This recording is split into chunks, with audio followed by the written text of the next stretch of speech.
Windarti, ia pamit pulang ke rumah orang tua di Jember, Jawa Timur, tapi tidak pernah kembali ke Solo. Usut punya usut, dia malah pergi ke Surabaya, tatkala akhirnya turun perjuangan menang Barat.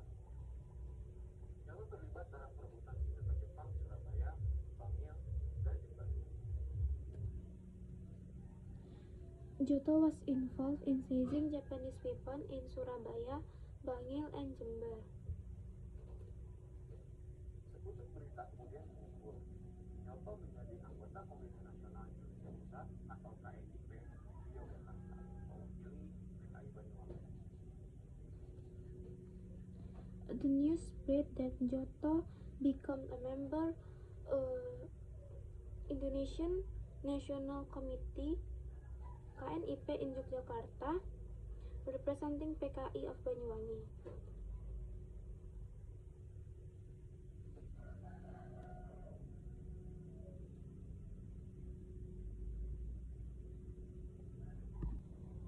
Yang mencabut umurnya lebih tua 2 tahun.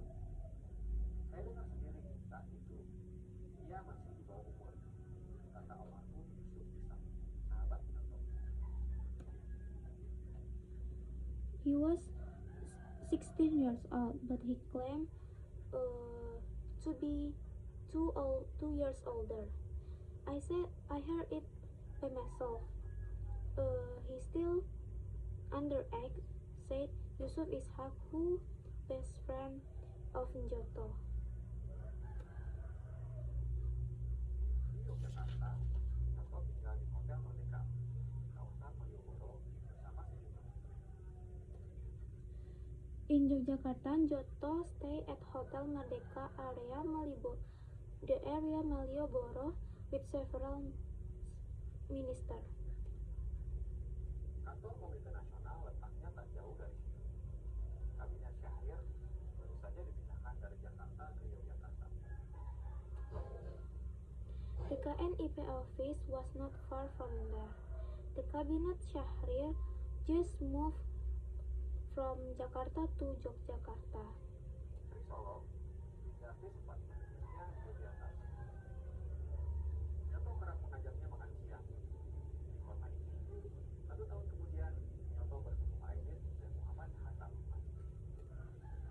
From Solo, Windarti come to meet Giotto.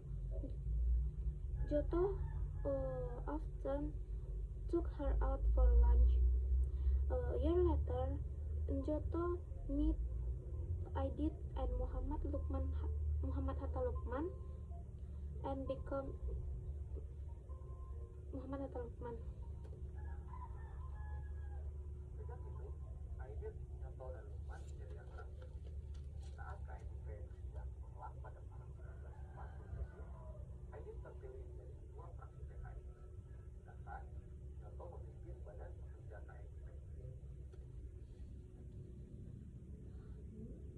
From that moment, Giotto, Aidit, and Lukman become friends. When KNIP held a meeting at Malang in March 1947, Aidit was chosen as head of PKI and Giotto as KNIP watching body. Dia bersama Aidit dan Lukman kemudian masuk komisi penerjemah PKI pada awal 1948, yang tugasnya menerjemahkan manifest Partai Komunis karya Karl Marx dan Friedrich Engels. Aidit and Lukman joined the PKI translation communist in 1948, which the duty of the translating the Communist Manifesto by Karl Marx and Friedrich Engels.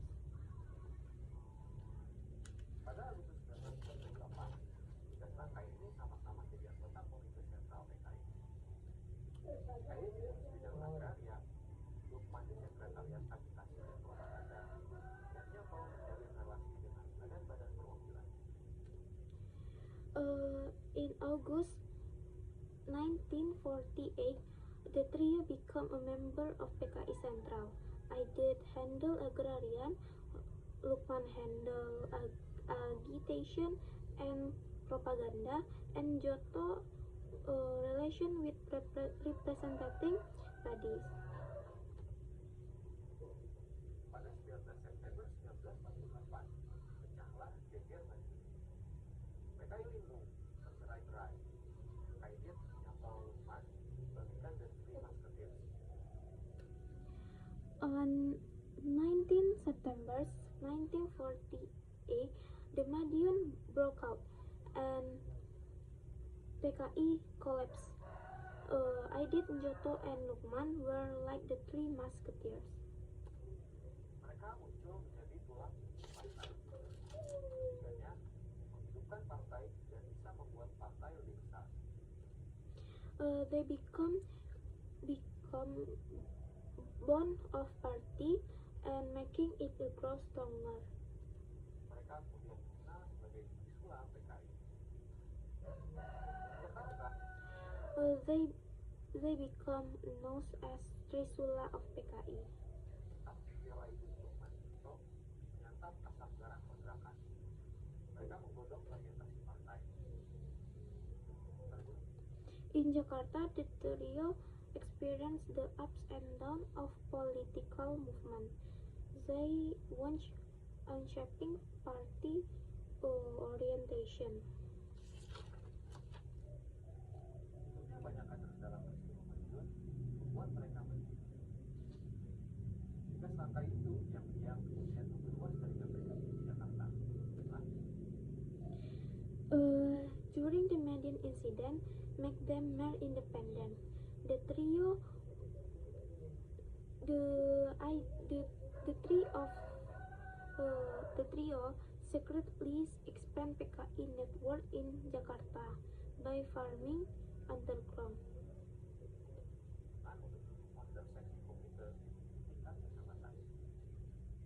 Adapun organisasi dijalankan lewat sistem komisariat komite sentral. Situasinya sulit karena hampir setiap kabinet alergi komunisme. Sampai trio Aidit Lukman Joto harus bersembunyi. The organize was not through a commissariat system. This is difficult because the cabinet was not hostile to communists. Because of that, the trio, Aidit, Lukman, and Joto, often to hide and disguise themselves.